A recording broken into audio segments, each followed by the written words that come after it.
Първа планета, 3 хероика. Един е ето тука, другия е тази машина. Съответно тази машина може да намерите на летището като кацате. И оттам може да я вземете. И третия хероик е една палатка. И има един скрит квест, точно там, където въпраща на хероика да се биете. Намират се хероиците в ето тази територия. Този сектор.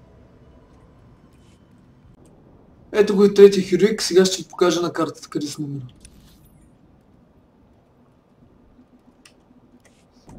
А ето тук в зоната на третия хероик има един скрит квест.